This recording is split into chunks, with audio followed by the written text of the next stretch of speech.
So before we get started, let's talk about something that Idul brought to my attention, and that is the MLS Touch coming.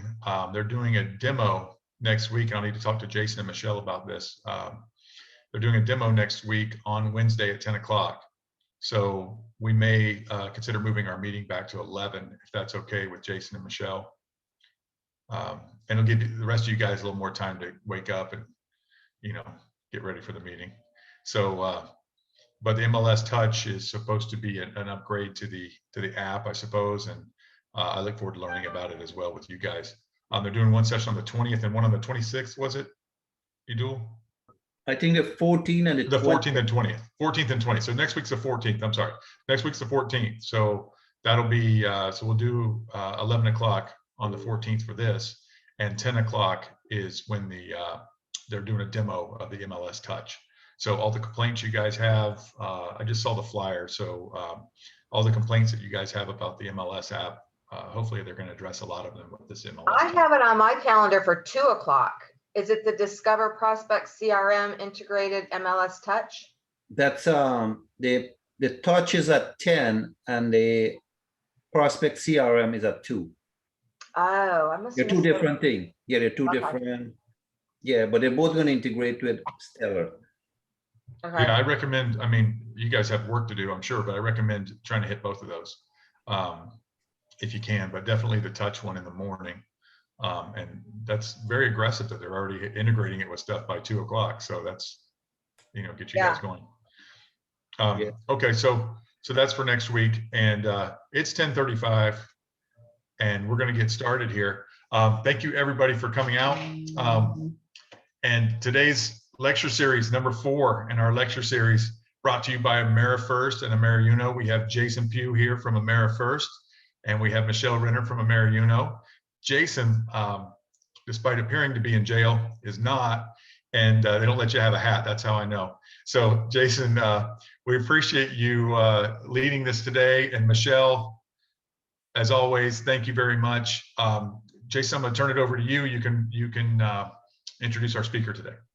Okay. Yeah, I'm in the process of moving and renovating another house, so it's been a crazy last week or so. So back and forth and trying to close loans all at the same time. So yeah, so this is a speaker series with Jocko, and many of you might be familiar with him. He's not really from a real estate or mortgage perspective, but more kind of a motivational speaker. So I thought it'd be a good kind of change of pace, and obviously things apply from a success standpoint of just using different things that he says and techniques and things like that have made him successful. Former Navy SEAL.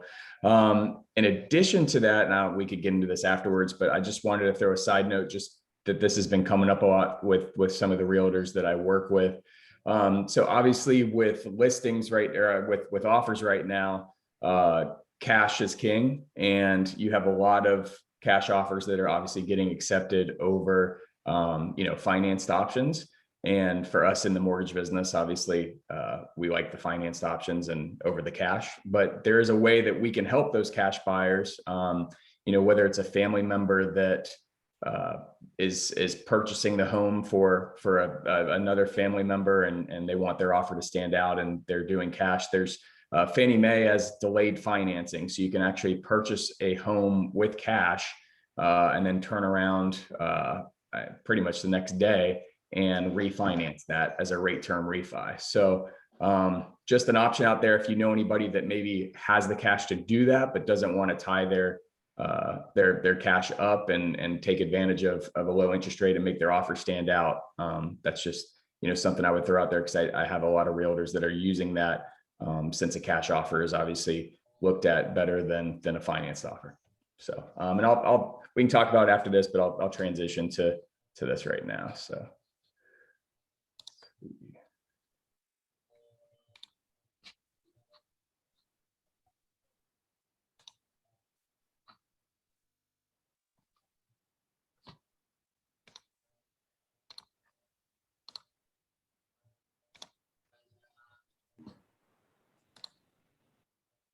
happy Friday. We are here for the speaker series, And here's a little tidbit of what you're gonna hear.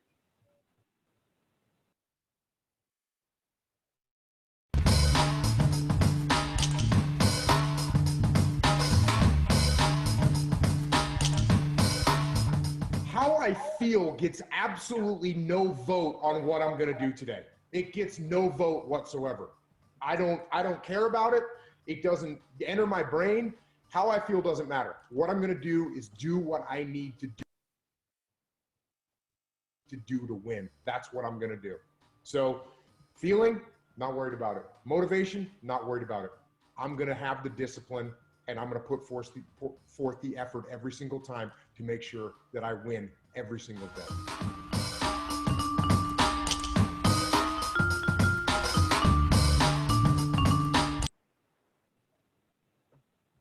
All right. We are letting everybody trickle on in here on the Zoom platform. So we'll stay here for a couple more seconds and we will get started here shortly. Appreciate everybody joining us. We're looking for a really, really great show today, and will be by far our biggest event yet. So we'll get started here in just a couple more seconds. All right, looks like we've started to level off. So welcome to the AmeriFirst, AmeriTrust Speaker Series. My name is Craig Olmstead, and I'll be your host for today's show. We are recording this Zoom broadcast, and in the event we are Zoom bombed, we will shut it down and restart this show within a couple of minutes. We encourage your questions throughout the program, so please use the Q&A section at the bottom of your screen. If you just saw the intro I just showed a minute ago, you've got a little taste of what you're in store for. We're incredibly privileged to have Jocko Willett back with us again today. It was last August that Jocko joined us, but that sure seems like a lifetime ago now. For those of you that aren't familiar with Jocko's life, here is a brief rundown. Jocko is a highly decorated retired Navy SEAL officer, including the Silver Star, the Bronze Star, and numerous personal and unit awards. As commander of SEAL Team 3's Task Unit Bruiser during the Battle of Ramadi, Jocko orchestrated SEAL operations to help bring stability to that war-torn city. This unit became the most highly decorated special operations unit of the Iraqi war. In 2010, Jocko retired from the Navy and launched Echelon Front, where he coaches individuals and organizations on the leadership principles he learned on the battlefield to help others lead and win. In Jocko's spare time, he's written Extreme Ownership, which we'll be giving away a few signed copies of today, The Dichotomy of Leadership, 4 children's books, and a couple of field manuals, including Discipline Equals Freedom. Today's panelists asking Jocko questions are Ron Burgum, president of the Southwest Division, Mark Jones, co-founder of AmeriFirst, Dave Game, co-founder of AmeriFirst, and Doug Long, president of the Southeast Division. Now, I would normally thank someone on the West Coast for getting up so early for us, but if you follow Jocko on Twitter, you know he's been up for many hours. Welcome, Jocko, and tell us, what time did you get up this morning?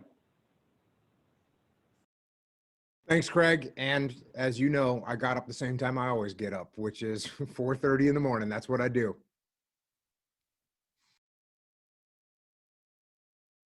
Oh, I was going to check. I'm a little slow to the punch there. There it is, right there, 4:30. I follow him on Twitter. That's what he does, 4:30. And it might have been a little late on this one, or he just took the picture a little late. But thanks again for being here. And I want to bring in Ron Burgum for the first question. Thanks, Craig. Hey, Jocko. Good to see you. Indeed. My friend, it's been a year since I've actually been face-to-face with you, but it's great to be back. And thanks for the invitation to be in your house. I'm in the other room. So this is awesome. You know, it's crazy today in the fact that March, call it the 16th, we locked down the United States and went into a pandemic, and everyone went inside the house and stayed in the cave for some period of time. And in some places it's still going on. And, when you think about ownership, you think about the book, you think about your original concept of extreme ownership. Today we have what I say is extreme ownership during extreme times. What I want you to do is kind of unpack that for the audience and just say, how does that work? How does that principle work and apply to a pandemic? And what changes during a pandemic when you're talking about how to own everything changing? Yeah, obviously I've been getting that question a lot. And the question is, how do we take ownership over something that we can't control, right? There's this pandemic coming, this virus, this disease, we can't control it. How are we supposed to take ownership over something that we can't control? And I always start off by telling people, you control a lot more than you think you do. You can take ownership of more than you think you do. And an example that I give off that is I was on my first deployment to Iraq, and I was in Baghdad. There was a bad guy that was like 300 miles away in another city, and we were supposed to go capture this guy. And as we were coming up with a plan to capture this guy, we decided we were going to take helicopters because it was 300 miles away. You know, we could jump in the helicopters, be there in whatever, 30 minutes, grab the guy, come back, and be done with it. So that was our plan. We started developing a little bit more detail around the plan. And as we did that, we started receiving more intelligence. And as we started receiving more intelligence, one of the things that received was a weather report. Now, normally you're not worried about the weather in Iraq because it's just going to be hot. The weather is hot. Well, in this particular case, there was something on the forecast. And what was on the forecast was a sandstorm. And if you've ever seen pictures of a sandstorm in Iraq, it is like out of the Bible. It is just a massive wall of sand that comes through. You can't see anything. It turns dark. And so there was one of those sandstorms was forecasted when we were supposed to do this operation. So I was talking to my boss. My boss says, hey, you know, this sandstorm's coming, so looks like you're gonna have to cancel this operation. And because, you know, he's thinking we can't control the weather, and he's right. I mean, obviously we can't control the weather. No one can control the weather. So maybe we just cancel the operation. But I thought about it for a second. I said, you know, boss, I know I can't control the weather, but here's what I can do. I know we're supposed to execute this operation in 2 nights. Well, tonight I'm going to get in my Humvees and we're going to drive 250 miles to a forward operating base that's a lot closer to the target. And if the sandstorm comes, we'll just take the Humvees and go get this bad guy. He thought about it, nodded his head, agreed. And that's exactly what we ended up doing. We took our Humvees, we drove that night, we got close to the target. If the weather would have been good, we would have had the helicopters pick us up at that forward operating base. We would have go hit the target. But guess what? The sandstorm did come. We took our Humvees, we got the bad guy. So there was a situation that it seemed like we couldn't control, but we actually took ownership over that. We took ownership over that problem and got it solved. Now, that being said, obviously there are situations where you just don't have any control over what's happening. You know, when people individually get a disease, there's diseases that hit you, you have no control over them. So what do you do then? How do you take ownership of that? Well, what you do is you take ownership of how you respond. And when you do that, you don't get emotional, you don't panic, you assess the situation, you make a logical, what you actually do is you make a logical guess of which direction you're supposed to go in. You know, you look at what's happening around you and you say, oh, okay, I think we should go over here. And no one wants to hear a leader talking about, well, I'm going to make a guess, right? No one wants to hear that. But if you're in a leadership position, you never have all the perfect information. No one gives you perfect information. It doesn't exist. The intel that you're getting about a target isn't going to be perfect. So what you do is you make your best guess, and then you take the smallest step you can in that direction.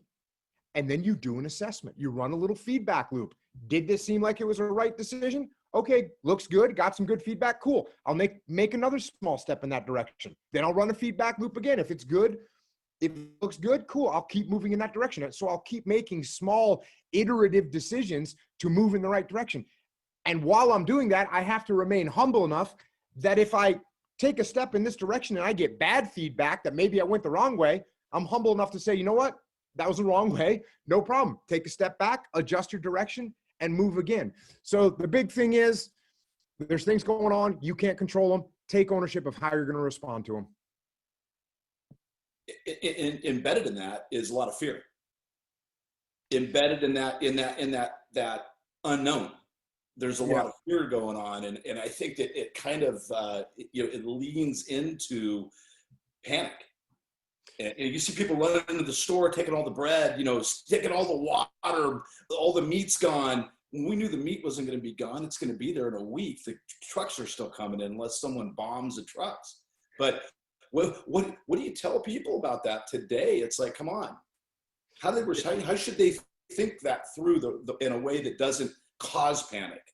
Yeah, I wrote a bunch of kids books, and one of the kids books that I wrote, it's called Mikey and the Dragons. It's about a little kid that's scared of everything, and he finds a book, and the book is about, and he opens up the book and he reads the book, but the book is about another little kid who's a prince in a kingdom, and in this kingdom, the king has died. So his dad has died, and everyone's sad, but also everyone's afraid because the only person that used to fight the dragons was the king. And now the king's dead. And so everyone's looking at this little 7-year-old kid saying, all right, well, you got to go fight the dragons now. You're now basically the king. And the kid's all scared, and he goes up to his father's war chest and he opens it up and he pulls out the sword and it's too big for him. And he pulls out the shield and it's too big for him. And now he's even more scared about what's going to happen. And then he finds a note from his dad in the bottom of the war chest. And his dad tells him, listen, everything that you're afraid of about the dragons is in your head. You're going to see that when you get to the dragon cave over the hill, you'll see that there's nothing to be afraid of. You're just afraid because you don't know anything about it. So the kid musters up the courage, leaves the kingdom, goes up the dragon hill and into the dragon cave. And when he gets there, he finds that the dragons are little cute dragons and they're like a foot tall. So just like you said, Ron, people build things up in our heads to be worse than they are. And the best thing you can do when you're afraid of something is just step into it. Go towards it. Go figure out what's going on. When you have a lack of knowledge about something, you're going to be afraid of it. So go get the knowledge. And the best way to get the knowledge is to go get after it. Roger that, brother. Well, thanks, Jocko. Thanks for coming back. And first of all, if you haven't seen his book, here's my personal copy. This is an amazing book, and you can see he signed it for me there. Tell me to own it. Love the book. I've read it twice now, and actually I haven't read it. I listened to it, and the nice thing about being on audio, it's you and your partner reading it, so we know where you want the emphasis, and so I love that. So if you haven't, it's an amazing book. I'm going to read a passage from it later on in the broadcast, so you can hear it about leadership. Recently, you did an interview that I saw where you talked about when SEALs are at sea. And you use the acronym SEALs, I think it was sleep, eat, and lift, and how different SEALs executed that differently, and over time there were some different outcomes. And then you kind of put that into perspective with what we're going through now with the new COVID and work at home environment. Could you pick up on where you left off with that conversation and share that with our audience? Because I thought that was very powerful. Yeah, it might sound crazy, SEALs, we don't really do it anymore, but we used to go on deployments with the regular Navy on Navy ships, and we'd be on there with Marines, and we would go across the Pacific or across the Atlantic and go to a bunch of different ports overseas, or we would just ride around out in the ocean. And, a normal sailor on a ship, they've got a job, whether they're working on the engine or whether they're cooking food or whether they're working on the radios or whether they're steering the ship. They've got jobs. Well, being a SEAL on a ship, you have no job whatsoever. You don't have anything to do. And so what we end up doing, as you said, the SEAL, what it ends up standing for on a ship is SEAL stands for sleep, eat, and lift, because that's all we do is sleep, eat, and then go lift weights. That's what you should do, I should say, because there's some people that would be in a SEAL platoon. And look, we're pretty autonomous too. There was just no work to do. It's not like our boss was giving us meaningless tasks to do. We had a lot of free time. And what you did in that free time, think if you had a 6-month block of time where you actually got to do nothing but work out, read, sleep, recover, and then work out again. You should come off those deployments a physical beast. And yet there would be some SEALs that would come off those deployments the opposite of a physical beast. So what does it boil down to? It boils down to people taking ownership of the situation and saying, look, I've got an opportunity to make things happen. And then I will say this, one of the most important things, the guys that would successfully do well on those deployments is they would set a schedule for themselves. They would get up at the same time every day. They would eat at the same time every day. They would work out at the same time every day. They would get on a schedule. When you follow a schedule, it just imposes discipline on your life. Don't stray from it. Especially, now we're dealing with COVID. It's the same thing. Look, if you want to get up at 10 o'clock in the morning now, you can kind of get away with it. If you want to keep your pajamas on all day, you can kind of get away with it. If you want to eat a bunch of crappy foods, no one's watching you, you can kind of get away with it. So there's all these things that you can get away with if you allow yourself to do that. And if you allow yourself to do that, when this is over, you're going to come out of this thing a worse person than you went into it. And there's actually no reason for that. Me personally, I traveled all the time going into COVID. I mean, I traveled every week I was traveling. And all of a sudden, I've been on 3 trips in the last 5 months. So it's a totally different scenario for me. And I'm taking advantage of it. I'm working out more. I'm spending more time with my family. I'm writing more books. I'm just doing the right things. And that is based on the fact that I have a good schedule. I follow that schedule every day. And that's how I live my life. I choose to do the right things and make the right decisions every day. Love that story. Dave.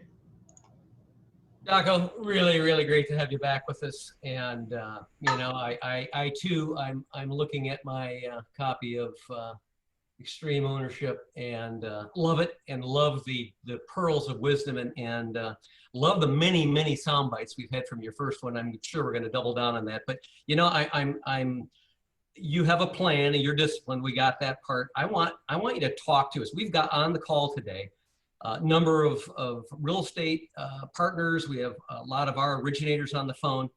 Back in March, you know, life changed as we knew it. And our business, much like yours, really was about face-to-face contacting.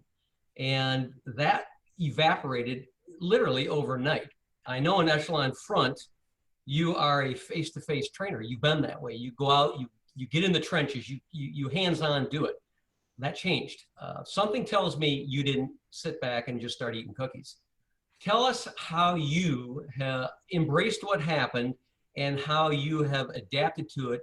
And my guess is probably have excelled at it. So give us a little insight of how you're dealing with the COVID-19 stay at home. Yeah, beginning of March, 99% of the work that my company did was face-to-face. I got 10 instructors. Everyone was on the road every single week, meeting with companies, meeting with leaders, digging down into what was going on inside their organizations. That's what we did. And COVID hit. And when COVID hit, we had in March, the last, whatever it was, 15 days of March, we had 37 events canceled in just the last 2 weeks of March. So almost immediately it was like, okay, what are we going to do now? And here's what I told my team.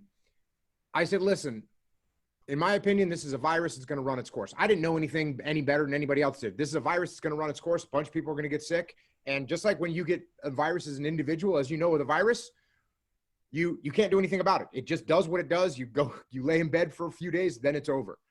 I said, this thing is going to run its course. I don't know how long it's going to take, but that's what's going to happen. And I said, you know what? We could actually just sort of do a breath hold, which, you know, the guys that work for me are a bunch of retired SEALs. And so they all understand the concept of a breath hold. You know, you go underwater, you hold your breath and you let a boat go overhead, right? If you're on a swim and a boat's coming your way, you dive to the bottom, hold your breath and let the boat go overhead. I said, look, we could do that. We could just take a breath. We got enough money in the bank. We'll come up in 2 months and we'll just get back to work. We won't miss a beat. I said, we could do that, but we're not going to. And the reason we're not going to is even though I think this is just a virus that's going to run its course, I don't actually know that.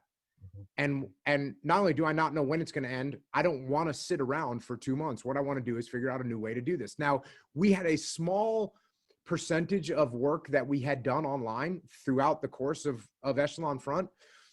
But I just said, look, we're going to take what we have and we're going to expand upon it. And that's what we did. We started doing online engagements almost immediately. We had an online training platform that already existed.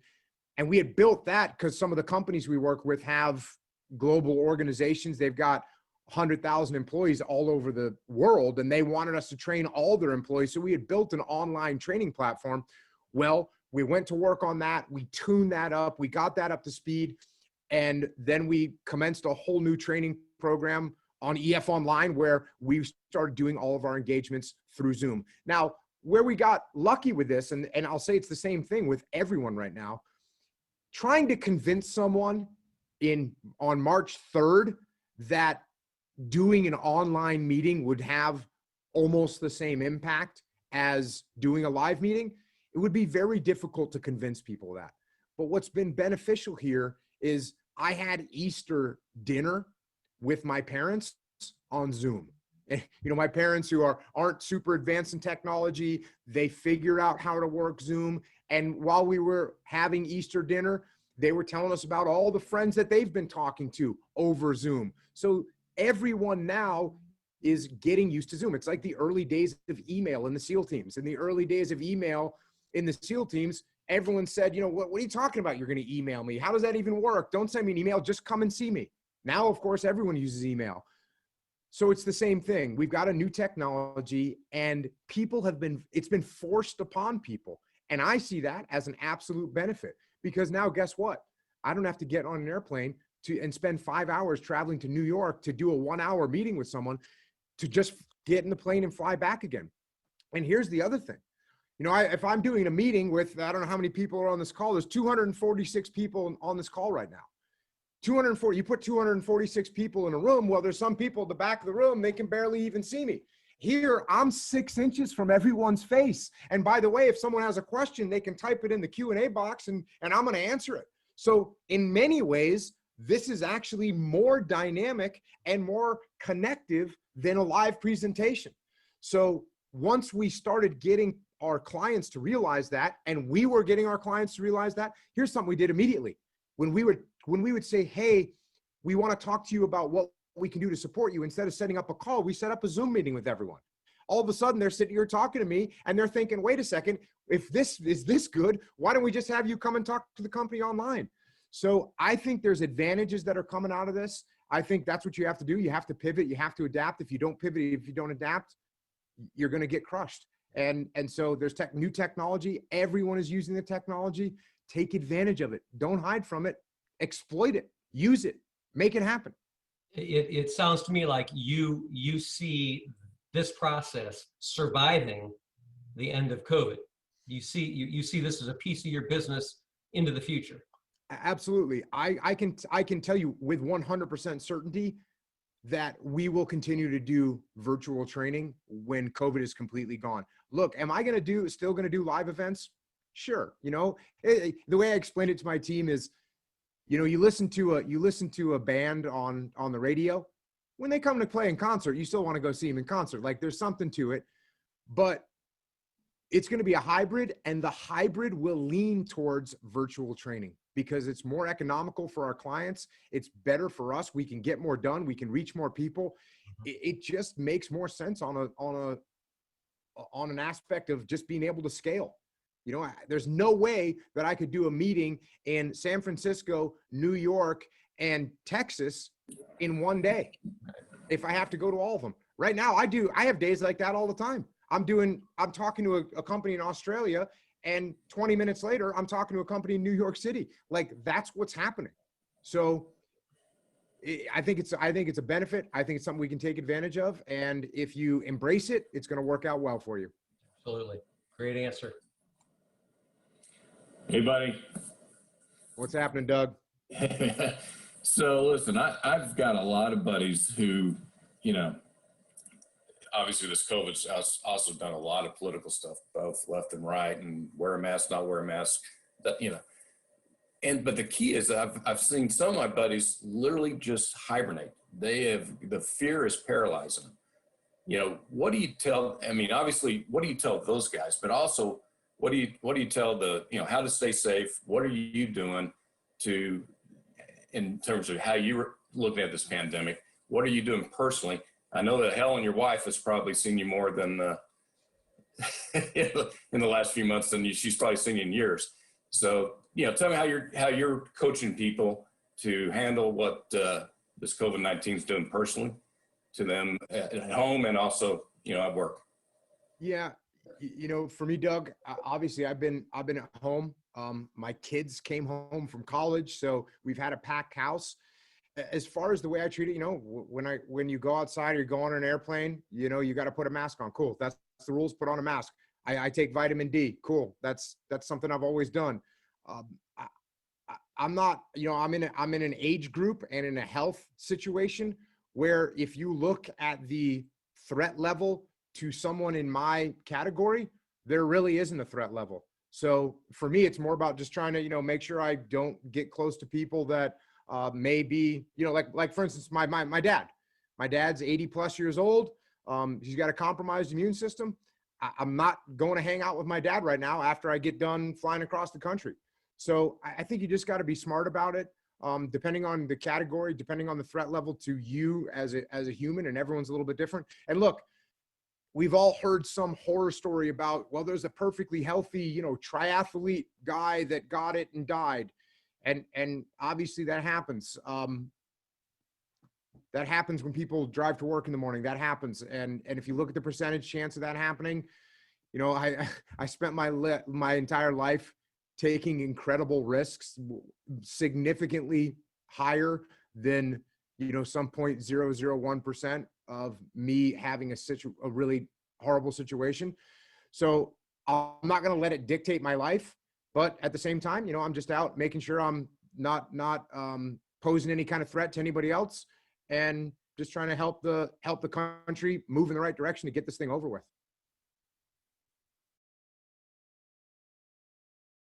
All right, so we made it through one round with the panelists. Reminder to everybody, if you'd like to see this book here that's behind me, and also here's my copy of that. It's tough to see sometimes in that background. Feel free to ask a question in the Q&A section below, and we will get you a signed copy of that book. The first question actually came a couple of days ago, Jocko, from one of our realtor partners, Blake Conway. And Blake wants to know, I've listened to many of your podcasts. However, I'm not sure I've heard you mention how you maintain a balance between your work life and your personal life while ensuring you're maximizing your efforts in both. It sometimes seems like, like my big how interferes with my big why. Oh, my big how interferes with my big why, even when I block time out. Yeah, look, you have to maintain a balance. Everyone asks me this question: how do you maintain the balance between work and life? And the answer is in the question. The answer is you have to balance them. And here's what happens, and we've all seen this happen throughout our careers. I definitely saw it in the SEAL teams all the time. I see it in the business world as well. You get someone that wants to do well at work so they can take care of their family. So they put all this time into work, and they work the extra hours, and they work on the weekends, and they answer the phone during dinner, and they make all this effort to do well at work so that they can provide the maximum that they can for their family. And then they look up in 2 or 3 years, and guess what? They don't have the family there anymore. They're gone. So what happened? They let it get out of balance. The same thing can happen in the other direction. You get someone that they want to take care of their family. They want to spend time with their family. So they start gaffing off work. And hey, sorry, boss, I can't handle that project. Sorry, boss, I can't work overtime. Sorry, boss, I can't come in on the weekends. And next thing you know, when times get lean, the first person that gets let go is the person that wasn't really working hard. And now you spend time with your family, but now you can't provide for them. So what you have to do is you have to pay attention. You have to pay attention to both of them. Now, I think the most important part, so I think that's pretty self-explanatory. And what you have to do is make sure you pay attention to it. But there's something else that you have to do. And this is something that I had to do, especially when I was in the military, in the SEAL teams. You have to actually talk to your family and explain to them what's going on. Because if you have to work on the weekend and you're looking at your kids saying, hey, sorry, I can't go to the ball game, what they can start to think after a while is that you don't want to go to the ball game because you don't want, or that you can't go to the ball game because you don't want to go to the ball game. And that becomes what they think. When we all know the reality is what you would rather do, of course, is go to your kid's ball game, but you have obligations at work.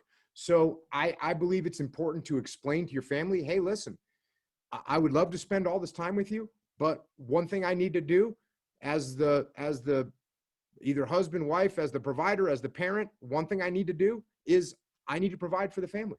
And the way I do that is by working hard. And that's doesn't mean I don't want to be with you. It doesn't mean I don't care about you, but it does mean that I'm going to miss some things because this is my job. And working hard is a value that we all should have. And I hope you all have when you get older. So having a conversation like that with your families to make sure that they understand why you're making these sacrifices, it's not for you, it's for them, goes a long way. Yeah, and we can certainly appreciate that in our business, the mortgage business, that the loan officers are on here, the real estate community, all those partners are with us today. We can clearly understand that. I got a good question here from Gail Bergman. She says, would you say that you were disciplined before entering the military, or do you credit the service for instilling this all-important life-changing behavior? I think that I had a lot of energy as a kid.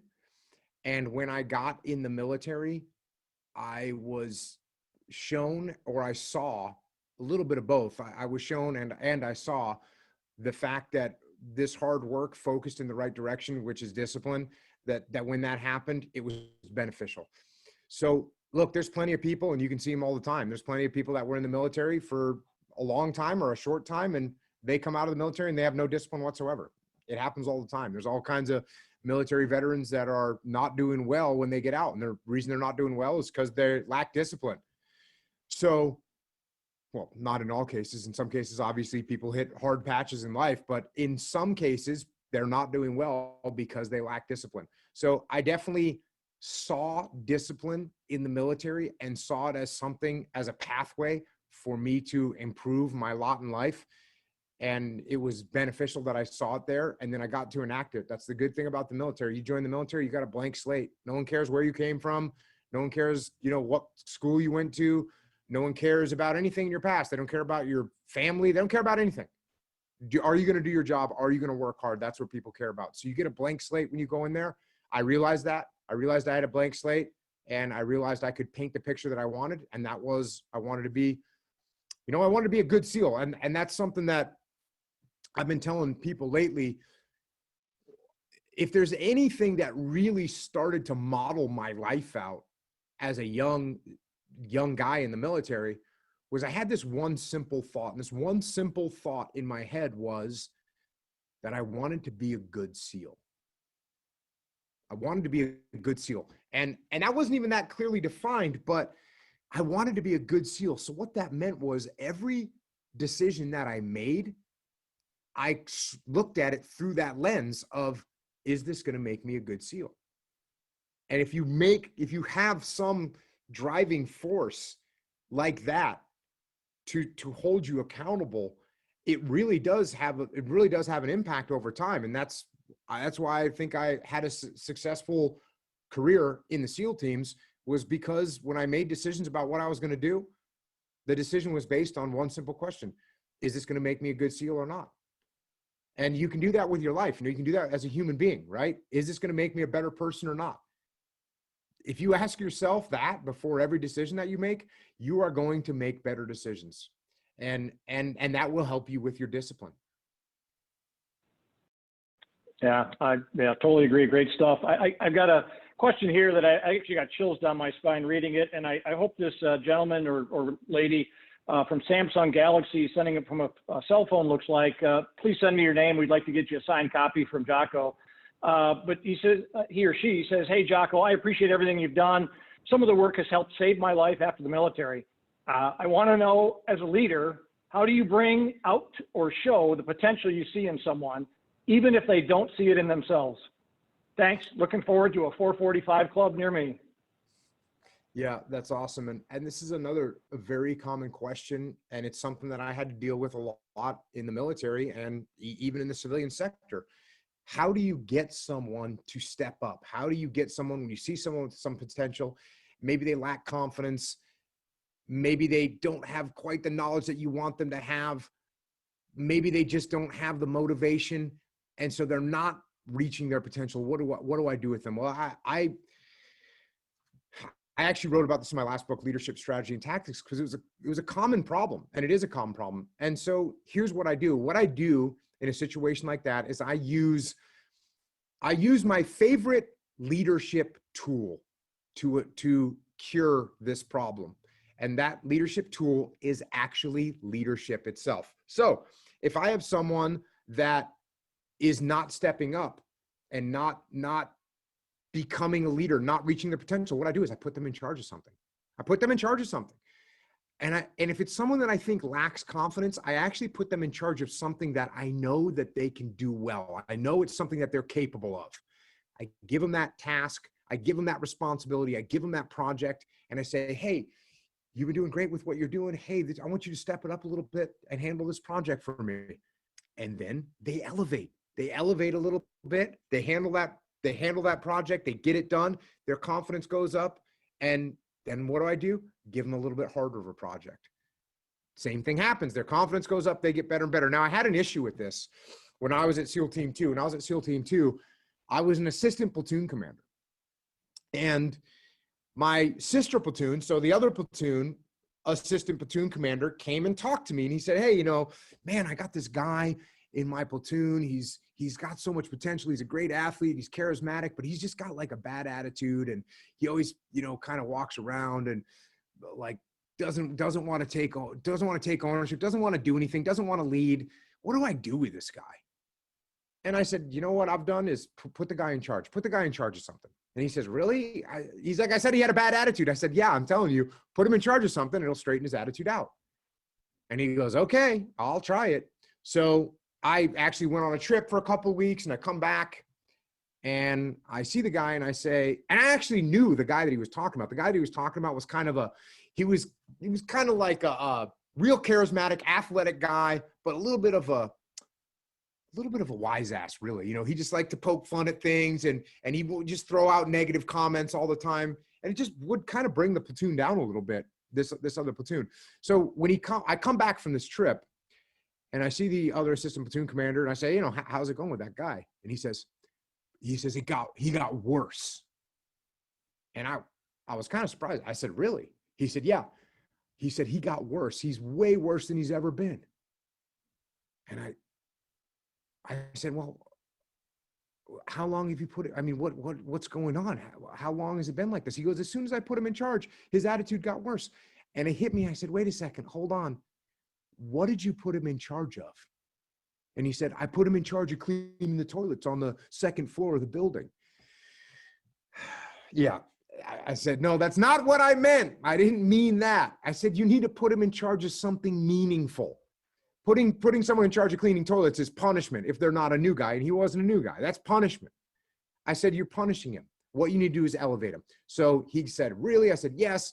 And so they happen to be going through a block of training where you do diving operations, going into harbors and attacking ships, and they're split up into small training operations. And he said, what, I'll try putting him in charge of this operation tonight. So he did. He put this kid, he said, hey, you're in charge of this mission tonight. You're in charge of all the combat swimmers. You're in charge of how we're going to conduct it. You're in charge of coming up a plan. And sure enough, the guy like snapped in, and you let me run this? Yeah, absolutely. You got a lot of potential. You can handle this. Really? Okay. Comes up with a plan, leads the thing. I remember seeing him because they have big briefing rooms. And I remember seeing this kid, as he was getting ready to go deliver his brief, and his whole attitude was different. He's walking, how you doing, sir? I go, outstanding. And I smiled because I knew that he had been given some ownership and he had taken ownership. And one thing that happens in the Navy is you can't give people raises, right? If Doug does a great job on a project, I can't say, hey, great job, Doug. Let me give you a raise. I can say, at best case, I can say, hey, Doug, good job. I'll give you a good evaluation, and hopefully in 2 years, you'll get promoted and make an extra $200 a month. That's the best I can do as far as financial compensation. But what I found in the Navy, and I found it holds true in everything, the best compensation that you can really give somebody is control over their own destiny, is ownership, is being in charge of being a leader. That's the best compensation that you can give somebody. And I saw it crystal clear with this guy. As soon as he was put in charge, as soon as he was given ownership, he took it and he held his head up and he did a great job. And that goes right with a question I get all the time, which is, how do you get people to take ownership? And I just answered the question. You get people to take ownership by actually giving them ownership. When you give people ownership, they will step up, they will elevate, and they will take it. Now, will you find people occasionally that when you give them the opportunity to excel, they gaff it off and they don't want to do it? Yeah, that happens. There's a bell curve in any organization, any team. It happens in SEAL teams. There's some guys that they end up just being a shooter, and that's okay. You need some shooters. But most people, when you give them the opportunity to control their own destiny, you give them the opportunity to step up and lead, they're going to take it. So that's my recommendation. 2, Samsung Galaxy S8 Active. Love it. And by the Love way, it. Great story. And also to that anonymous person, you said you served in the military. Thanks for your service. Appreciate it. Absolutely. Absolutely. All right. Next question from Gavin Fitzpatrick. Oh, Ron, we're going to jump in? Yeah, I'm going to jump in. I'm going to steal a question. Just have to. I do want you to, yeah, you're going to go to the one on the mask question? Craig was? So that's a great question. You could hit because I think it's G. Swatel's asked it like 3 or 4 times. It's like, what about the mask? What about the mask? What about the mask? Man, I don't want to wear that mask. What do you tell these people that don't want to comply with the rules? How do you feel about the policy of wearing a mask out in the public, walking with your kid on the beach? What do you tell people that just are pissed, that don't want to do that? They're upset about it. They feel like it's an invasion on them, on how they should be. It's not constitutional. So it's a great question. I hear it all the time. I see it all the time. There's a lot of videos out there on YouTube you can see about people screaming because of the mask. Yeah, well, it sounds like it's an invasion into someone's brain if they're letting it bother them that much. I had something happen where, you know, when I was on one of those shipboard deployments, and we were waiting. You used to have to wait in line to go and eat food. So you wait in line, and we'd get there early, and when we're waiting in line, you'd be all bored, so you're leaning up against the wall, just leaning up against the wall, waiting in line, and the guy in charge of the mess decks, you know, some guy that's where he has ultimate authority, is to make sure that line stays in order.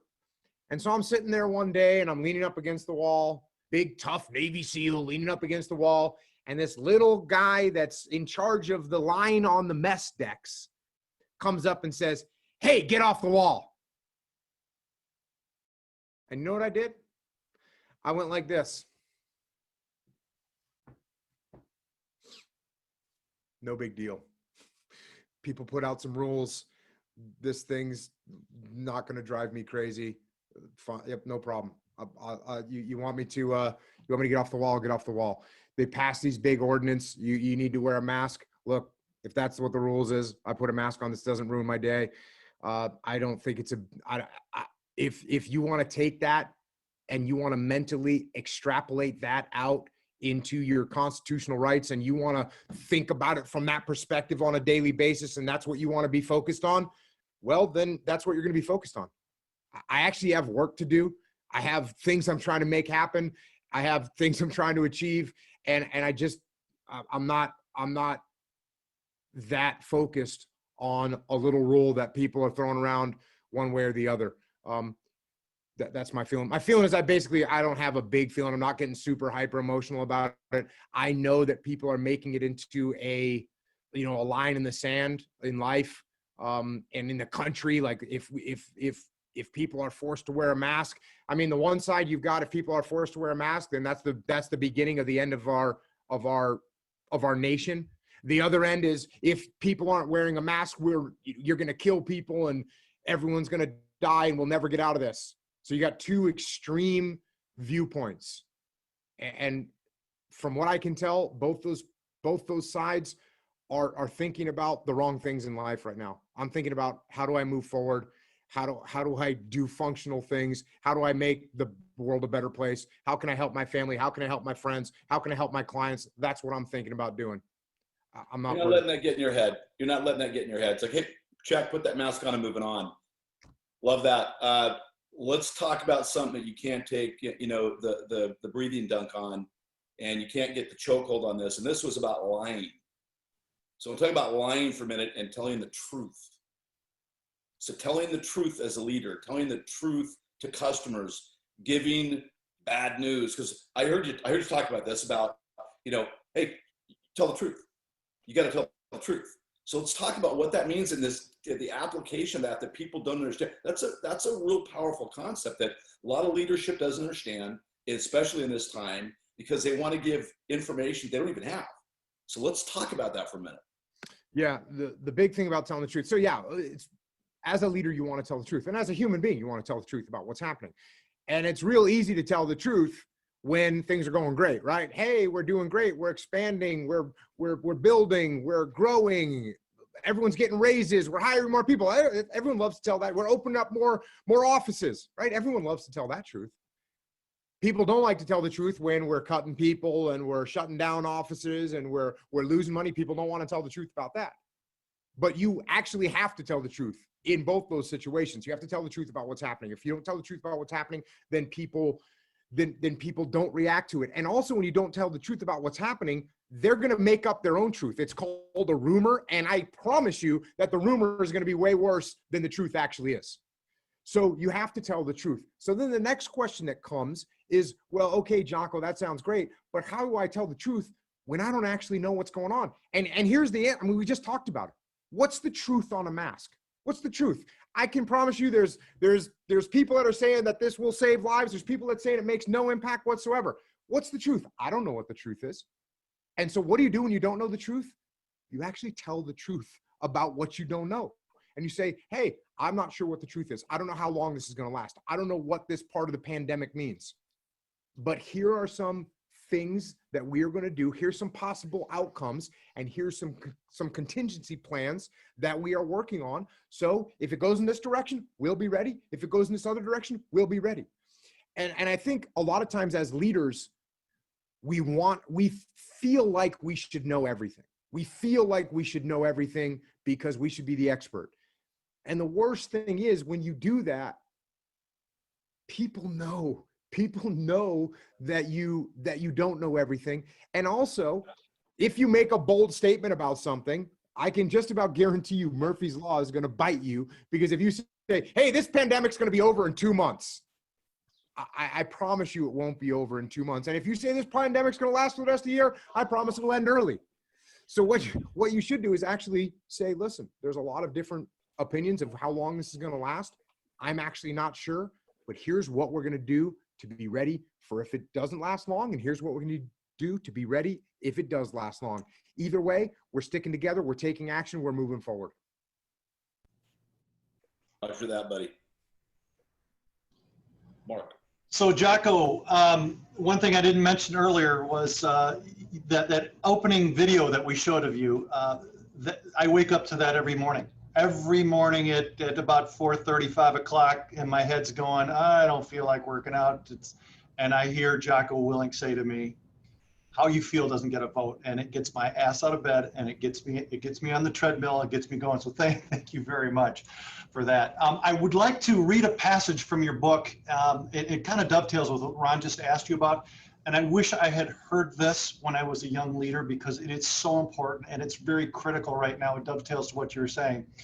And this comes right out of Extreme Ownership. Every leader and every team at some point in time will fail and must confront that failure.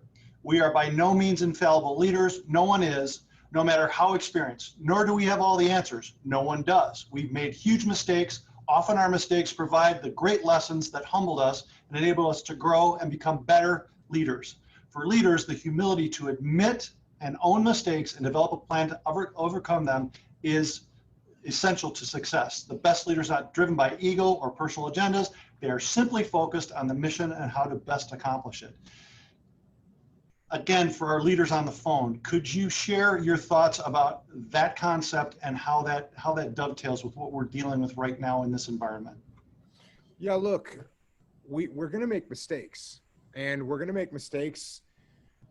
And when we make mistakes, if what we do is try and deny that those mistakes happened, everybody knows it. Everybody can see when we try and do that as leaders.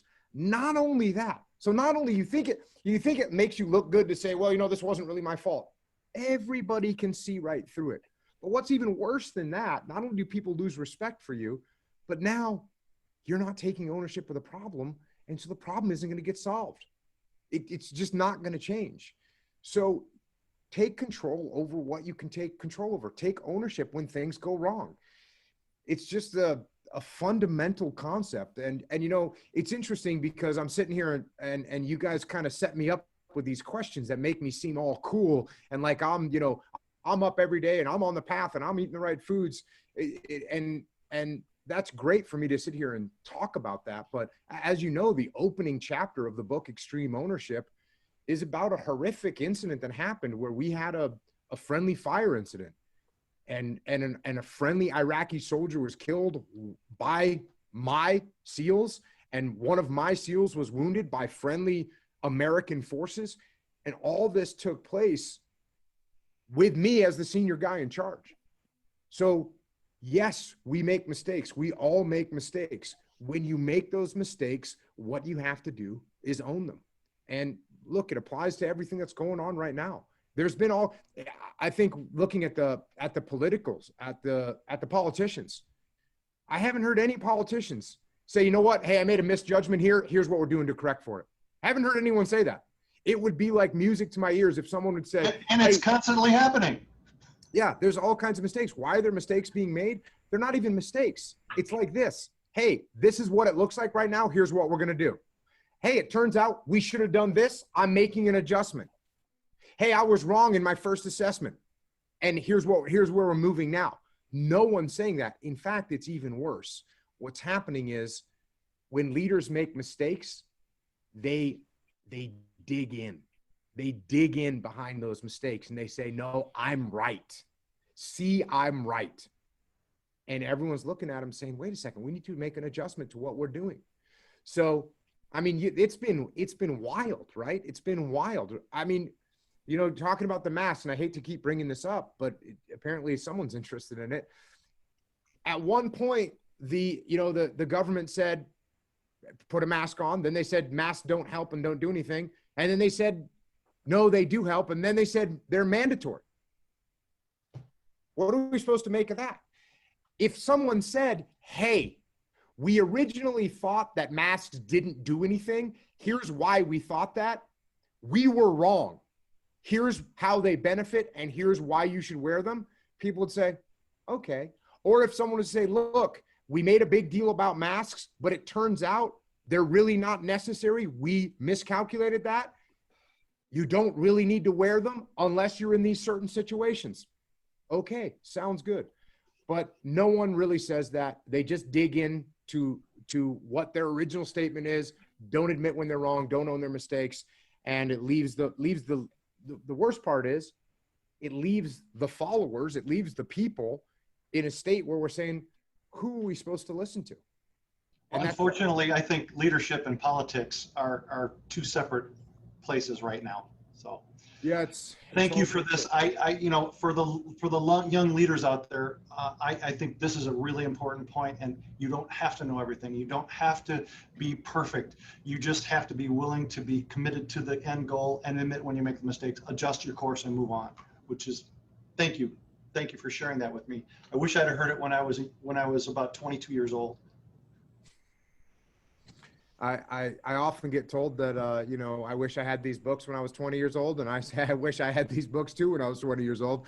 Unfortunately, I had to go and learn all these lessons and write them down. A follow-up to Mark's question, Jocko.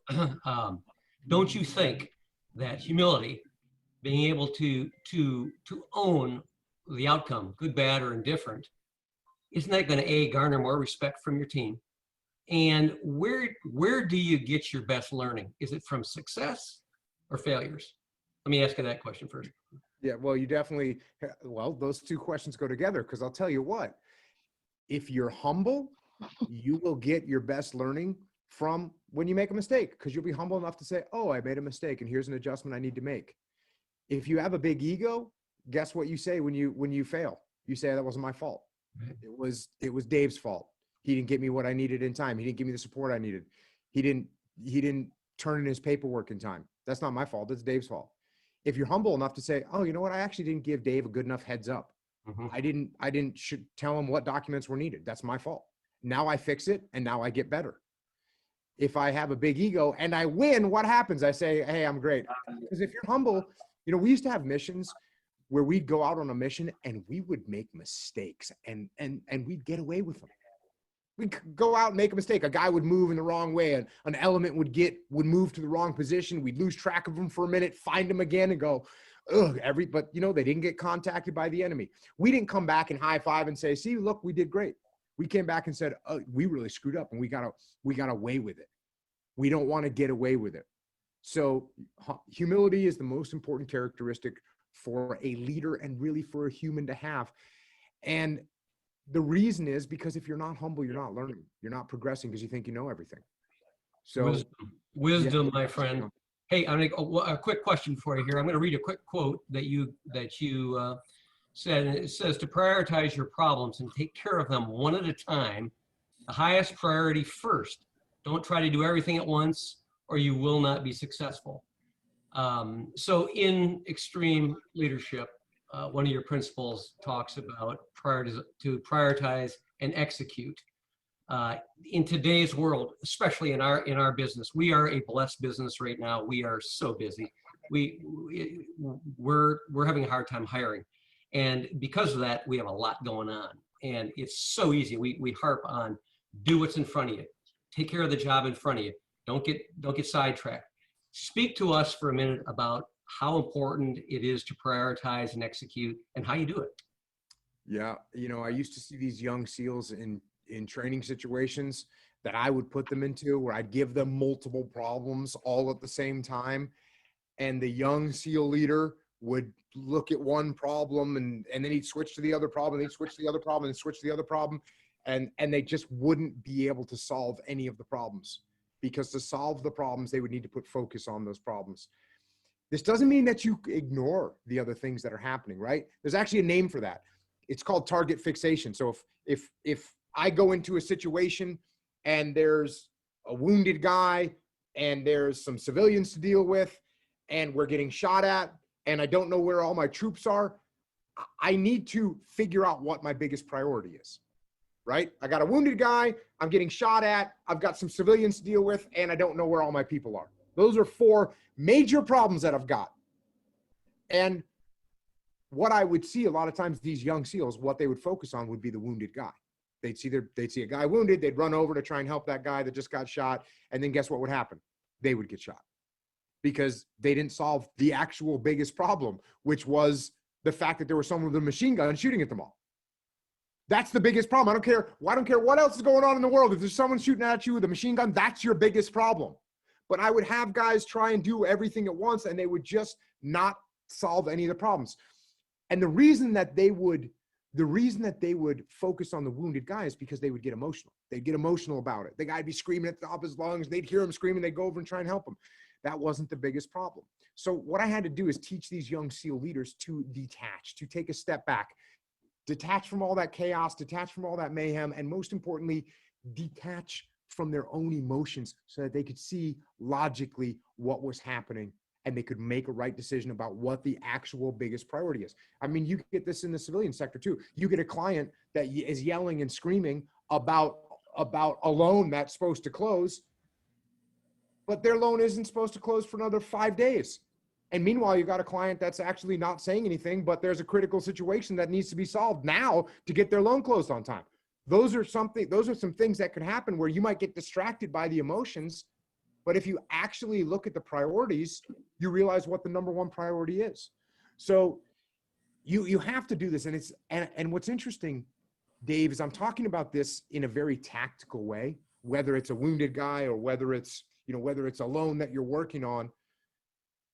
But think about it at a bigger perspective. Think about it in a life perspective, right? What are you doing every day to make sure that your priorities are correct for the long-term win, right? A clear example, if you're not taking care of your health every day, you look up in 5 years and you're not healthy anymore and you're in the hospital, you get sick, there's all kinds of problems.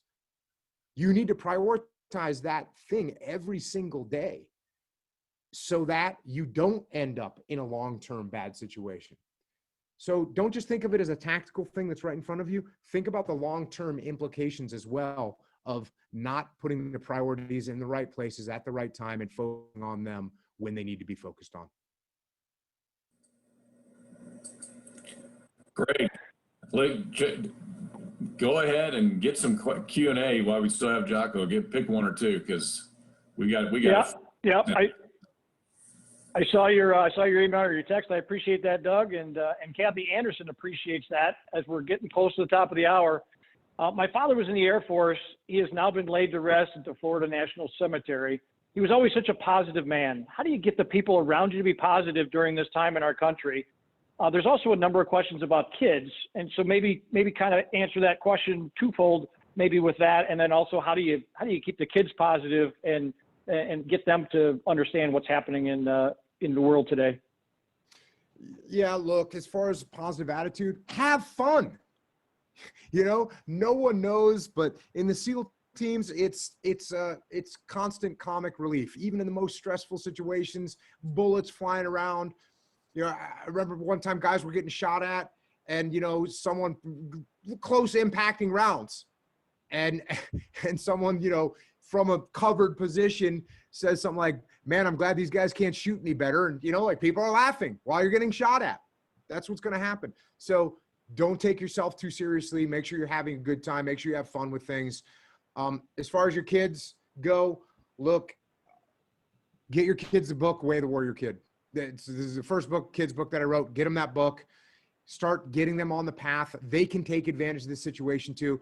You know, and we talked earlier about the sleep, eat, and lift being on a ship. There's the movie Groundhog Day, which this is also very similar to Groundhog Day. If you've ever seen the movie Groundhog Day, Bill Murray is in this weird situation where he lives the same day over and over and over again. And in the first part, when it first happens to him, what does he do? He becomes a complete glutton, and he's just drinking and smoking and eating donuts by the dozen, and he's not happy. And then what he does is he starts to learn. He learns how to play the piano. He starts to learn poetry. He starts working. He starts doing all these things that are positive, and he ends up getting out of this curse. It's the same thing here with your kids, with your family, with yourself. This isn't a curse right now. This is an opportunity. It's an opportunity to take advantage of the situation. It's an opportunity to be with your family. It's an opportunity to learn. It's an opportunity to grow. It's an opportunity to get more healthy. All these things you can do right now, as long as you get up in the morning and you get on the right path. That's what keeps me with a positive attitude every day. All these things that are happening, they're not challenges, they're opportunities. Take advantage of them. Yeah, totally agree. And likewise, if you haven't seen the movie Groundhog Day, I highly recommend it. It's a good one about these crazy days we got. So one last question, Dawn Dilson, I believe she's got a son in the military, and she sent an email to me a week or so ago and wants to know when and how do you plan your day, and how do you set the expectations for that day's to-do list? Yeah, you know, I just prioritize and execute. I know that there's only one little trick I'll tell you about this. I prioritize and execute. So I look at what's the most important thing that I have to get done. And then when I start working, that's what I do. I get done the most important thing that I got to get done. And then I go on to the next most important thing. The only thing that I do sometimes is I will take something that is absolutely has to be done, and I'll put it maybe towards the later part of my day, so that I know I can get a bunch of other things done. And I know when I get to that thing, I can't blow it off. I have to get it done. So it's a little trick. It's something that I do sometimes, but most of the time what I do is I look at what's the most important thing I have to get done every day. I make a list of those things. I prioritize them, and then I go and execute the list. You know, I say this all the time, you know, think about this. Before you go to bed at night, write down what you should do tomorrow. Write down what you should do tomorrow before you go to bed. Then when you wake up in the morning, go do those things. And think about, if you did that every day for a week, think about where you'll be. What if you did it for a month? What if you did it for a year? What if you did it for 2 years? You'll be in a totally different spot. Write down what you know you need to do, and then wake up and go do it. At 4:30 in the morning. Got to get those extra hours in. The enemy's sleeping. All right. I'm getting after it. We are all out of time. I'd like to bring Ron Burgum back in here, and I know he's in the room next door, and I'm not purposely putting him in harm's way, but a week or so ago, we had a conversation. We had Dan Henderson on our last speaker series a month or so ago, and I asked him, I said, all right, Ron, you know them both. Jocko and Dan in the octagon, door closes, who wins? It took him a half a second to say, Hendo. Well, Hendo on So the punchy, on the ground. I'm just saying. I don't know, Jocko on the ground. I think you could take him on the ground now.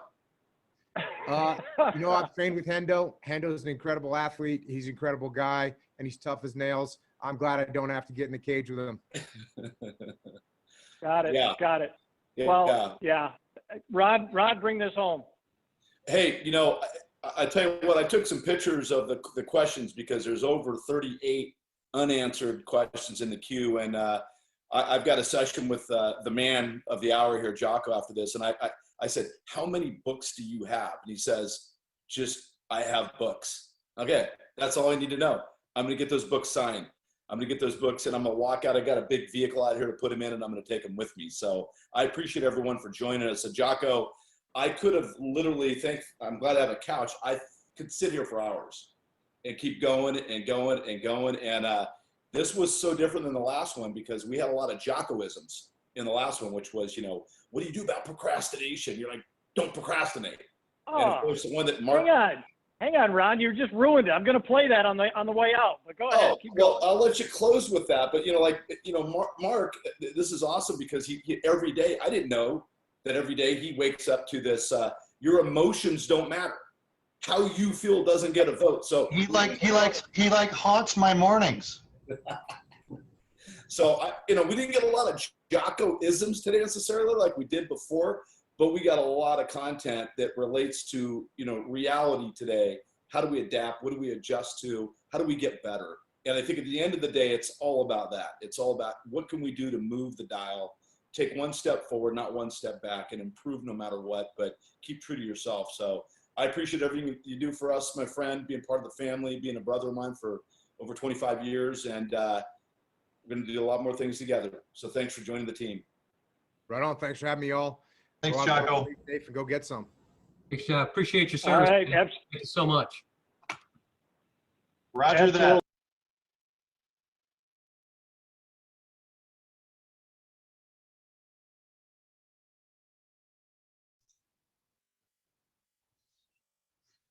All right, guys. Well, I hope you enjoyed the video. Jason, Michelle, thank you for the presentation. I appreciate it. You guys have any questions for Jason, Michelle? Jason, do you want to talk a little bit more about what you guys started on before the video with the cash offers and all that stuff? Yeah, so it's delayed financing.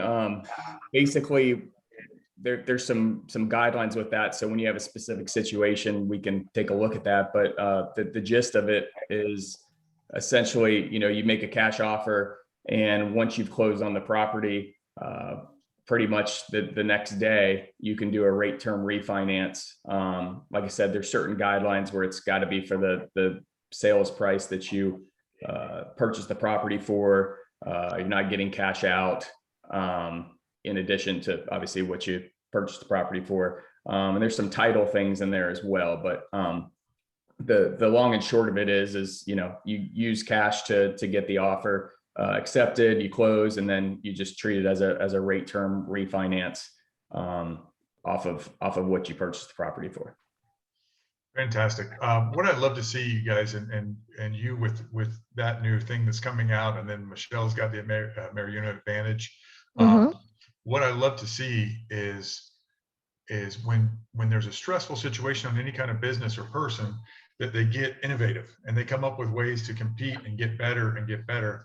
And I love to see that. And you guys keep that in mind too. When you're going through a hard time, you get a couple of buyers or whatever that aren't getting, you can't find them a house, or you get whatever it is. A couple of years from now, you'll not be able to sell anything, and so we'll have to figure out a way to work with that. So, but when out of this stressful situations comes ingenuity and innovative thinking, and I love to see that. So, you guys, I feel like we really need to get a better understanding of what you guys are doing and coming up with, anything that you're working on and stuff as well. So anytime you guys want to share that with us by email or next week at the presentation, anything like that, just really gives a good solid understanding of what you guys are doing. And of course, we're recording these as well.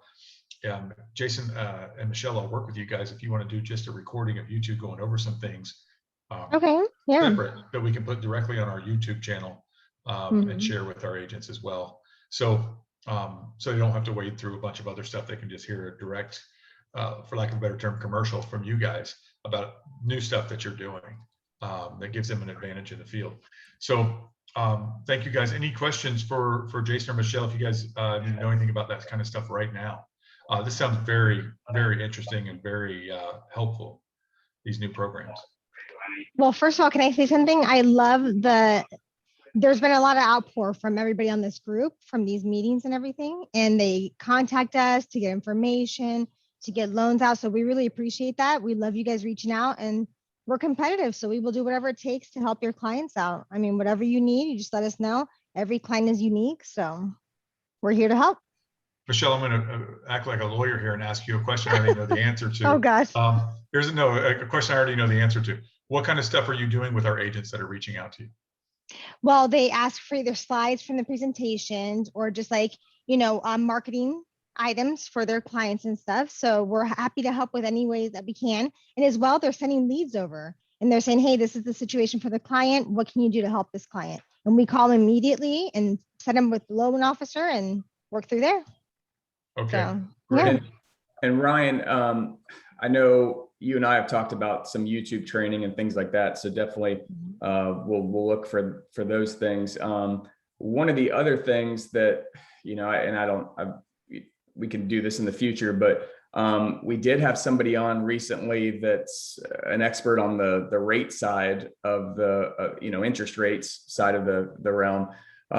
And with that, I think it's good feedback and commentary for the outlook for the future that would be helpful. And your agents, talking with their clients of, ones that might say, hey, interest rates are going to go up and things like that. So I'd like to show that in the future. It's about a half hour long. And then there's some tools that we have through this person's website that come from the marketing perspective. Like we have a bid over ask tool, which is really big right now. So you can show clients that if they want to spend $30,000 over the listing price, how long it's going to take for them to get that money back. The cost to wait analysis, things like that. So we have some tools, I think, in the future. And I don't, you and I can talk about this separately if that's a video that Michelle and I just do separately and you share it. But just wanted to throw that out there as well. Well, we can talk about negotiating your 6-week contract to 7 weeks if you want. But no, I think the guys really like that. Judging from the head nodding I'm seeing going on. So let's throw that on ASAP. Okay. So no outside commentary needed for that. We'll just throw that on as soon as you can, and get these guys the tools they need, because this stuff is happening right now today. Yeah, and don't hesitate to contact us. We're ready for any questions or concerns, anything. We're here for you guys. So cool. So if you guys want that in the meantime, reach out to them. I know Michelle has asked me for some to look over some co-branding stuff that she's doing with some folks that are looking to expand their business in the Spanish-speaking community. Well, both, not limited. We're doing both. So unlimited yes. co-branding. You heard it there. To all speaking communities. So so be sure to reach out to them if you want to get those tools ahead of time. But I would love to see what you've got there, guys, and look forward to that. Hopefully next week, Jason. Yeah, we can do it next week or the YouTube thing, whatever. What do you guys vote? YouTube or tools next week? Give me thumbs up for YouTube, thumbs down for tools. No response. Okay. Well, I can't do your left hand and right hand because I'm looking at you. To answer the call or the question about double closing on that cash situation, yes. So there is a double closing. Obviously in a cash situation, there's certain things from a title perspective that you're not going to have to pay. So yes, it's a double situation from that perspective, because then you're going to get into closing, recording the mortgage and all that stuff. So that is a disadvantage of it, but you look at it from a $500,000 standpoint, just throwing a number out there, it might cost you an extra few thousand to close again, but in the grand scheme of things, you don't have 500K tied up, you can just refinance. Okay, from the brief feedback I got, we're going to do both of them, guys. It's not either or. So we're going to do the tools first, Jason, if you can, and then we'll do YouTube next. Okay. All right. That's good. All right. So next week, guys, we have, just a reminder, 10 o'clock, you've got the MLS touch, and 11 o'clock, we're going to start here. And my Alexa thinks I'm talking to her. So you have MLS touch at 10 o'clock and 11 o'clock here for the tools that are going to be presented by AmeriFirst and AmeriUno. Jason, Michelle, We appreciate you guys as always. And We appreciate you guys. You guys reach out to them. They've got stuff to help you right away. If you really want these tool things right now, they can help you reach out to them. You've got their Absolutely. contact info. Michelle, do you mind? I know I do this to you guys every week. Michelle and Jason, do you guys mind putting I'll your put it in right contact now. info? Of course. Okay. So reach out to them, and love to see you guys getting stuff done, accomplishing things, and growing your business. One thing I liked about the presentation we just heard was taking care of yourself before you take care of others and getting stuff done. While the screaming client may be the thing you need to knock out right now, you also need to, and he was emphasizing on the first things first, but you also need to be doing this seed planning for down the line, the co-branding, the YouTube marketing, the this and that, growing your business for the future. But you can't do all that stuff. What I find you doing, and I find myself doing it too, is just putting out the fires. And you don't have time to do that because we're not accomplishing enough. And at some point you got to write down a list of things you got to do that day, and you got to knock them out. It gives you a great sense of accomplishment. You guys have all done it. We've all done it at some point, even if we're not planners or whatever, even if we're disorganized, we've all made a list the night before we went to bed, and then the next day checked them all off, and it felt great. We've done that at least once in our lives, right? Imagine if you did it every day, which is one of the last things that he said was, imagine if you did that every day, how much more stuff you get done. You guys have got to get stuff done. So thank you guys. So we're going to do those tools to knock out some of our fires that we have right now. And then the next week, we're going to do YouTube marketing to lay down our pipeline for the future. Okay. So their contact information is in the chat now. So you guys be sure to check that out. Jason, I saw that you already made me the host again. I appreciate that. You guys have a wonderful day, Jason and Michelle. FRI peeps, if you have any questions or comments, we'll hang out and discuss it. Thank you guys. Thanks, guys.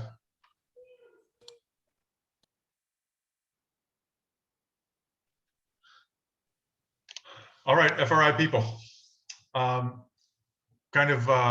Michelle. There you go. What kind of questions, comments do you guys have for the brokerage today, or for me? Real estate related only, please. Yes, Tina. So I am not a fan of the post occupancy situation. But is that something that we actually get involved in, or do we put the buyer and the seller together and let them work it out? What is your advice? And do you use a regular lease? What do you recommend? You do not do the lease. You let them work it out, let them get an attorney involved, let them do whatever they need to do. You add the addendum that says that they're going to reach an agreement on the post occupancy. It might outline the basic terms, but otherwise let them work it out. Do not get involved in that. You're not an attorney. It's what I would recommend. There are so many cases of, especially in this market, sellers. I would really try not to let a buyer do that. I agree. I totally agree. The sellers overstay because right now they can't find a house. Sellers overstayed before we were in this market. Now they really overstay because they can't find a house. So then you've got a really an eviction situation. So you want it to be a lease that has your fingerprints nowhere on it, other than the original addendum to say they're going to reach an agreement on the lease. Okay. So that's what I recommend. I recommend avoiding it at all costs. I would rather have a flexible closing date if that's possible, where they just don't own the property until the seller's ready to sell it, then to a certain extent. But yeah, try to keep your fingerprints off of any kind of legal situation like that. Let them deal with lawyers. And at some point the seller will have an attorney who advises them, look, you need to get out. Any other questions or comments? I hope that was answer your question. Brian, I've got one similar to Tammy's. We are dealing with an investor selling their rental properties, and they've got tenants in there on a month-to-month, and we want to sell it, and the tenants are saying they need 60 days. But I know by law, month-to-month, 15-day notice, certified letter, but we don't get involved in that. You want a real estate answer, or do you want a practical answer? I don't know. Do we just give them a 30-day notice, or a practical wait till answer it's is sold? A practical answer is the expense and time of kicking them out is going to be 60 days anyway. Just get them out in 60 days. Wow. It's not, I mean, in a buyer in this market, guys, investment properties are hot too. You know, So buyers or investment buyers have to take the brunt of the market a little bit too. So they'll understand, you know, Okay. and I would just, I wouldn't close until they're out. I would make it a contingent upon closing if I'm the buyer. If I'm the seller, I wouldn't worry about it, and I transfer over their security deposit and sell it before they move out if I could, to not have to deal with them. But I would actually pinpoint the walkthrough before the closing, not the actual closing date, just to give yourself a day to 3 days in case they're still in there. I'm you're representing the seller. I wouldn't get into any of that stuff. I would just say sell it, check the box that says it's going to be occupied when they buy it, and sell it as soon as you can. If you're on the buyer side of this, guys, you want to make sure the place is empty before you close.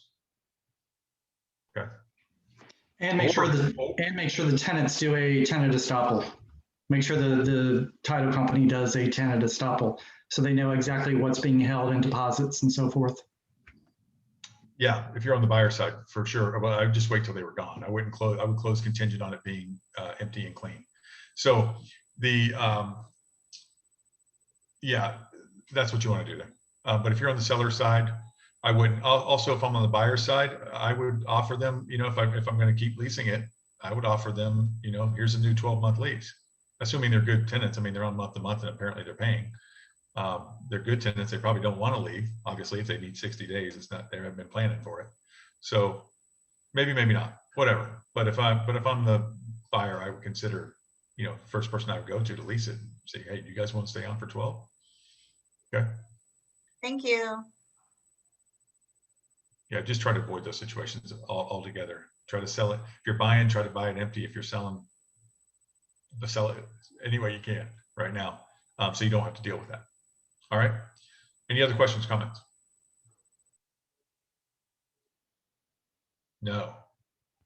I have one. It would be great for Jason and Michelle to maybe give us what the rates are each week that they have their floor here, just to let us know what the purchase rates are and maybe what the refinance rates are. I just had a client ask me about refinance rates, and I'm like, I've seen so many rates out there, I can't keep track. Daryl, Jason P at AmeriFirst.com. He'll answer your question right away. Okay. He's in the chat, Jason P at AmeriFirst.com. And Michelle's got her phone number there, but Jason's more of an LO. Michelle's more of a organizer and business development. So okay. Jason will be able to answer your question more directly. Okay. I've got a question. Sorry. Okay. I know with photographers right now, if we could just take pictures with our iPhones and upload them. I don't know if anybody's got a good format for that, or if anybody's like gotten to that, especially with these investment properties that are lower end 200,000s, and trying to schedule, and the tenants have got everything. They're not going to clean up and make it presentable. They're not going to want us to sell it. So just taking a few pictures. Has anybody done that? Uploaded to MLS, like iPhone, you turn it sideways, I guess, and you know, that way, or any tips? Natalie, easy. Just take extra pictures of every room, every side of the house, front and back. When you sit at the computer, you can tell which ones are gonna give the right message. But I think there's a certain format, certain way to do it. No? Yep. Yeah, so on the MLS, so it doesn't look like it's like you'll see some like this and some like that. Guys, investment properties, especially if they have tenants, they're going to have underwear hanging off the back of their dining room chair. Oh my God. Yeah, it's crazy. Shower curtain. Everybody understands that. For real, Look, we got pictures of that. Guys, we're on these Facebook groups and all this stuff where people get on there and complain about, oh, there's not professional pictures and we've got a bunch of amateurs. Guys, a lot of times tenants won't let you in, especially with COVID. They would just take pictures of their own house and they wouldn't bother cleaning it. And they've got this and that laying around. Guys, it's an investment property. People know, anybody who's an experienced investor knows once they lease this perfectly clean house, in 2 weeks, it's going to have underwear hanging off the back of the dining room chair, right? So, I mean, it's just a way that, I mean, so an investor takes over that, unless it's absolutely, you know, terrible, it won't bother an investor. An experienced investor is still going to buy the house. Now, would it be nice if it were all clean? Good luck getting a tenant to clean it for you too. Most of the time, like your people there that you just mentioned, they don't want to leave. So are they going to help? No. And when somebody comes and looks at it, if they're there and hosting them, they're going to tell them about the time this faucet leaked all over this and this and this and this, and this doesn't work and that doesn't work. And this outlet is funny and, you know, whatever. So don't sweat too much over that kind of stuff. Get as good of pictures as you can get. iPhone pictures are perfectly fine. In fact, I wouldn't send a professional into that environment. It's a waste. So just get the best pictures you can get of the house. Yeah, you see the ones that sometimes it's a necessity to have I'm sorry, my hand's over here. Sometimes it's a necessity to have a lengthwise photo for a bathroom that's narrow or something like that. So you don't want to take a picture of a hallway. So sometimes they'll be on there. No, you can upload them and whatever way you put them in is the way they're going to show up on there. So yeah, take some pictures sideways, up and down, vertically, however you want to do it, and see what you like. But look, investment properties, guys, some people are judging you, but those people are losers. So just get the property sold and be effective about it. But don't send a professional photographer in there to take a picture of people's underwear. Okay. Sometimes Next. hoarder houses are equally atrocious. Oh yeah. Yeah, there's all kinds, guys. Just like anywhere else in life, there's all kinds.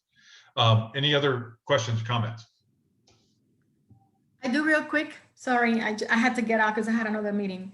Can you, Ryan, clarify what the difference is between, or anybody, difference in between the two FHA addendums that are on Form Simplicity, and which one goes with what contract? There's one addendum that I am most familiar with, and that is the one-page document. It's CRSP 16 FHA financing addendum, where in the first paragraph, it talks about the FHA financing, if the house doesn't appraise, blah, blah, blah. Then the second one talks about some towards repairs, 250 if it's left in blank, some others for 500 if it's left in blank. And then there's another one that is 2-page long, that talks about also, election to proceed with contract, fees and payments, WDOs. Which one of these two addendums are to go with the as-is contract? And is there which one that we'd rather use over than the other one? The one that is 2-page long, it says FHA and VA. It has VA in there as an option. The one-page does not. But the one-page one is the one that I'm most familiar with, that I've used in the past. And when I don't want to bother the seller with any repairs, I have put 0 on that line that defaults to 250 or 500. But I've never used this one on 2 pages, the 2 pages one. I'd like to pipe right in here with saying I was unaware that there even were 2. I always just knew the FHA VA addendum, but now I see this other one. I don't know, Malvis, whatever. If a lender doesn't have a problem with it, that's who we do these for, is the lender. They don't have a problem with it. They don't have a problem with it. I would have to review these. I don't know if anyone else has, but compare them. Can we talk about it in our next meeting, per se, next week? Sure. Yes, Malvis, I appreciate the homework. I will look at these and I will compare them word for word. Maybe talk to a lawyer and see which one. I have a feeling they're very similar. One just doesn't have the VA on there. So I don't know, but I will look at them and I will answer your question at the next meeting. And if you happen to forget, that would be great. But hopefully I will have done it by next week. I've got like 1 or 2 other things to do. I'm sorry. I just wanted to know, which one, for the agents out there, which one have you used the most? Which one is it to use with the assets? I use the 2-page one all the time. That's the only one I knew existed, was the FHA VA. The 2-page one? Uh-huh. That's the FHA VA, and either one or the other is always checked. And so that's the one I'm most familiar with, because you always check to see if it's FHA or VA. So that's the one I'm most familiar with. It doesn't look like, from our agent response, we have some very successful agents on here. It doesn't look like they have a lot of experience with both forms, just one or the other. So I didn't have plans this weekend anyway, Malvis. I will look at this and I will get back to you. Stop it, I'm sorry. All right. Now I feel like I've got something to do. Feel better. I use the 2-page one as well. I think they're both the same, but the 2-page one gives you an option between FHA and VA. Okay. Boy, I'd like to just go with that. Let's just go with that. Okay. I've never heard anyone have to get a new one done for a lender or anything like that. Well, no, so. if you look at the forms, one has a number that it defaults to it automatically if you leave it in blank. One has, for repairs, it defaults to that. The other one doesn't. The other one, you just put it in. You can call the legal hotline. Yeah, why don't you do that? You want a good solid legal opinion? That's a good place to go. No. So, Malvis, it sounds like you got to the bottom of the difference already. I think you got it. You nailed it. One of them has the 250 default, which I see, and the other one doesn't. So that's good. Mystery solved. Thank you. Ryan, is that a crisp? Ryan, is that a crisp? That's not the crisp addendum, is it? The one she's talking about, the one page? There are two. One is one, one's the other. Contract. Because that's what goes with the standard. The crisp contract, they use the crisp addendum. You know, the one that Nishad always talk about that goes with. Yeah, for the standard contract. That would be for crisp contract. Is that what she's talking about? Yeah. Yeah, that would go with the standard, and the other, I guess, would go with the as is, probably. With the crisp, because the crisp is only business days, not, Right. normal. Well, there's all kinds of difference with the crisp, yeah. Mhm. Like inspections and all that stuff too. Right. All right, guys. Well, we're gonna close the book on that. Any other questions or comments? Anybody? All right, guys, have a great week. So next week, they're going to do those tools and all that stuff that they just told us about. And you guys have MLS Touch next week. Our meeting will be at 11, okay? 11 o'clock. And theirs will be at 10 with the MLS Touch. But Jason and Michelle will be back with the tools and all that stuff.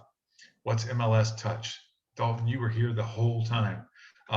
It is an upgrade to the app. I guess I don't really understand either. That's why we're doing the 10 o'clock thing. But all the complaints that people had about the app, according to the flyer, they're going to be resolved or to the best of their ability. So it's an upgrade to the app, I guess. Abdul, do you have a better understanding of it than that? No, tomorrow, next week we'll find out. It's supposed to be the app that they have and the CRM that people are paying for. It's going to be free. The Prospect CRM is going to be free but I don't know if it's going to be that great, but it's free with Stellar. Yeah. Okay. So that's what they want to. So hopefully next week we'll find out what it is. Well, if you can't be great, be free. That's what I say. All right, 10 o'clock, MLS Touch. 11 o'clock is here. 2 o'clock is the CRM update with the MLS Touch. So you guys can just be in your pajamas all day next Wednesday and learn a lot of stuff.